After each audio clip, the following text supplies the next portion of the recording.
ఉంటారు. నాకు ప్రత్యక్షంగా తెలియకపోతే అమర్ గారికి తెలుస్తుంది. ఆ సర్వే చేసిన ఆయన వెనకాల ఎవరున్నారు ఏమున్నదని వారిని అడిగితే నాకు చెప్పడా. వారిని అడిగి నిన్న మొన్న జరిగిన సర్వేలు అన్నీ కూడా నేను మీట్ ది ప్రెస్ రోజు కూడా మీకు అందరికీ చెప్పిన. సరే వాళ్ళు ఎన్నికల్లో నెగ్గడానికి ఏదో ఇట్లాంటి ప్రయత్నాలు చేస్తారే, మీ విశ్వసనీయత పోగొట్టుకోకండి, వాటిని ప్రసారం చేసి అని చెప్పి ఛానల్స్ అండ్ పేపర్స్ కూడా నేను రిక్వెస్ట్ చేసిన. ఇప్పుడు నిజాలు తెలిసినాయి కదా, నేను ఆ రోజు కూడా చెప్పిన. నేను ఈరోజు ప్రత్యేకంగా ప్రెస్ మీట్ పెట్టడానికి మీకోసమే మీట్ ది ప్రెస్ రోజు నేను చెప్పిన బీఆర్ఎస్ ఓడుతుంది, బీజేపీ డిపాజిట్ జప్తు అవుతుందని ఆ రోజు చెప్పిన. మీరు అడిగితే అవునా, ఎగ్జాక్ట్గా అదే జరిగింది కదా. కానీ ఈ లోపల సరే సర్వే వల్ల నేను తప్పుపట్టను, వాళ్ళ జీవనాధారం ఇది వచ్చినప్పుడే వాళ్ళకు ఉపాధి, మళ్ళీ నెక్స్ట్ ఎన్నికలు వచ్చేటప్పటి వరకు వాళ్ళు వాళ్ళ లైఫ్లో వాళ్ళ కంఫర్ట్స్తో ఉండాలంటే ఏదో ఒకటి. కానీ మీ క్రెడిబిలిటీ పోయిన తర్వాత మీ సంస్థనే మిగలదు. పెయిడ్ ఆర్టికల్స్ కోసము, పెయిడ్ న్యూస్ టెలికాస్ట్ కోసము సంస్థలు కూడా వ్యాపార దృక్పథంతో ఇట్లాంటి తప్పుడు ప్రచారాలు చేస్తే ఆ తప్పుడు ప్రచారాలు కొద్ది రోజుల్లో తేటతెల్లమైనప్పుడు వచ్చే సమస్యలను కూడా మీడియా సంస్థలు దృష్టిలో పెట్టుకోవాలి. అంతెందుకు ఈరోజు ఉదయం 3వ రౌండ్లో మాకు 3500 మెజారిటీ వస్తే 3వ రౌండ్లో బీఆర్ఎస్కు 211 ఓట్ల మెజారిటీ వచ్చింది. ఇంకా బీఆర్ఎస్ హవా మొదలైపోయిందని చెప్పి పెద్ద ఛానల్స్ పెద్ద పెద్ద బ్రేకింగ్, నేను టీవీ పగిలిపోతుందేమో అనుకున్నా, ఎర్ర ఇట్లా ఊగిపోతుంటేదో అయినట్టే ఉందని. తప్పు ఆ సమాచారం అంటే దబాయిస్తున్నారు ఉల్టారే. మాకు తెలుసా మీకు తెలుసా, మా వాడు లోపల నుంచి పంపిస్తుండని. అంటే ఫలితాలు ఒక పక్కన స్పష్టంగా మొదటి విడత, రెండో విడత, మూడో విడత ఎంతో కొంత కాంగ్రెస్కి అనుకూలంగా ఉన్నప్పుడు కూడా ఇంకా బీఆర్ఎస్ను బతికించాలని ఆ ఛానల్స్ యొక్క ఉత్సాహం అయితే నాకు అర్థం కాలేదు. దయచేసి మిగతా రాష్ట్రంలాగా ఛానల్స్ను కనిపించకుండా చేయాలంటే ఒక నిమిషం పని. పక్క రాష్ట్రంలో కొన్ని ఛానల్స్ లేనే లేవు, అంతో ఇంతో ఇక్కడ ఉన్నాయి. మేము మాకు వ్యతిరేకంగా మీరు వేసినా కూడా ఏమనుకుంటా సరే నడుస్తుందని. కానీ వాస్తవాలు ఒక పక్కన ఎన్నికల కమిషన్ ఇస్తున్న ఫలితాలను కాదని టీవీ ఛానల్స్ ఫలితాలను ఇస్తే ఎట్లా? మీరే ఎన్నికల్ని నిర్వహిస్తారు, మీరే ఎన్నికల ఫలితాలు ప్రకటిస్తారు, మీరే అభ్యర్థులను కూడా గెలిపించి సర్టిఫికేట్ ఇస్తారా ఏంది?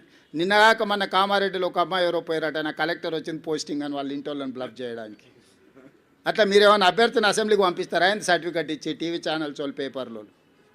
దయచేసి మీ విశ్వసనీయత పోగొట్టుకోకండి.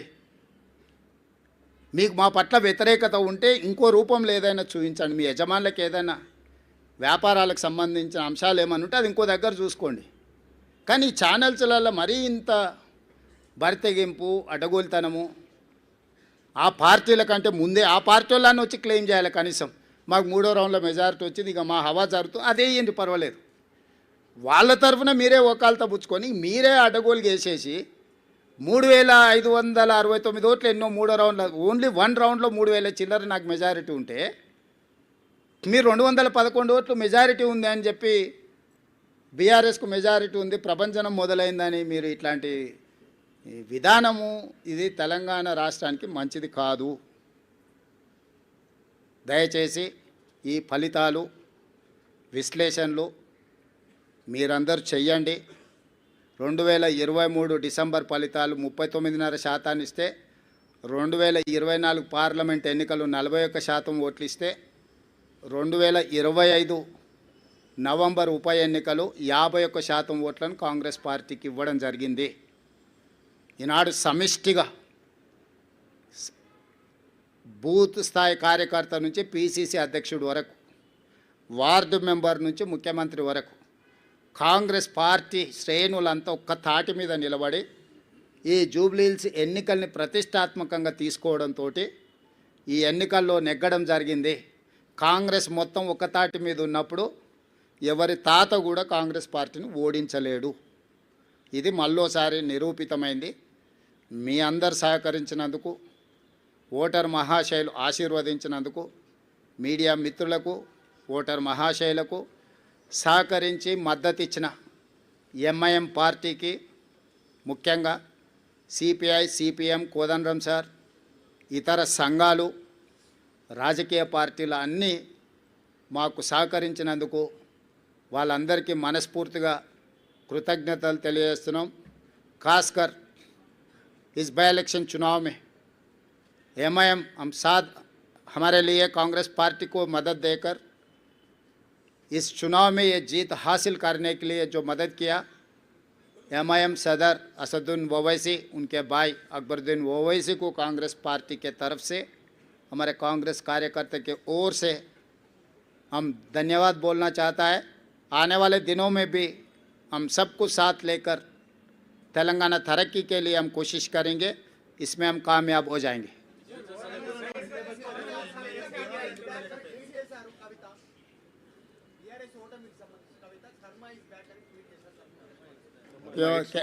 అంటే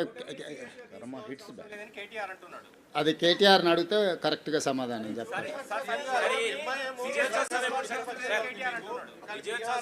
మిత్రపక్షంగా లేదు ఇక్కడ మీ కాంగ్రెస్ నేతనే ఎంఐఎం బీజేపీ బి టీం అంటున్నారు. ఇక్కడ మిత్రపక్షం బి టీమా మిత్రపక్షమా? ఇక్కడ మిత్రపక్షం ఉంది, బీహార్లో మిత్రపక్షం లేదు. అసలు కాంగ్రెస్ ఓవరాల్ పాలసీ ఏంటి? భారతదేశము రాష్ట్రాల సమీకరణ తెలుసు కదా. ఏ రాష్ట్రంలో ఆ రాష్ట్రంలో ఉండే నైసర్గిక పరిస్థితులను బట్టి, అక్కడ వాతావరణాన్ని బట్టి అక్కడ పంటలు పండుతాయి, అంతేనా? అదే జాతీయ పార్టీ కానీ యూనియన్ ఆఫ్ స్టేట్స్ ఇది. జాతీయ పార్టీ కూడా ప్రతి రాష్ట్రానికి ఒక పీసీసీ అధ్యక్షుడిని ఎందుకు వేస్తున్నారు? ఒకే అధ్యక్షుడు జాతీయ స్థాయిలో ఉంటే సరిపోతుంది కదా. ఏ రాష్ట్రాలకు ఆ రాష్ట్రాలకు ఆ స్థానిక పరిస్థితులను బట్టి నిర్ణయాలు తీసుకోవడానికి వెసులుబాటు కాంగ్రెస్ పార్టీ కల్పిస్తుంది. ఆ వెసులుబాటులో భాగంగానే తెలంగాణ రాష్ట్రంలో కాంగ్రెస్ పార్టీ నిర్ణయాలు తీసుకున్నది. మాకు కలిసి వచ్చినందుకు ఎంఐఎంకు మేము ధన్యవాదాలు తెలియజేస్తున్నాం.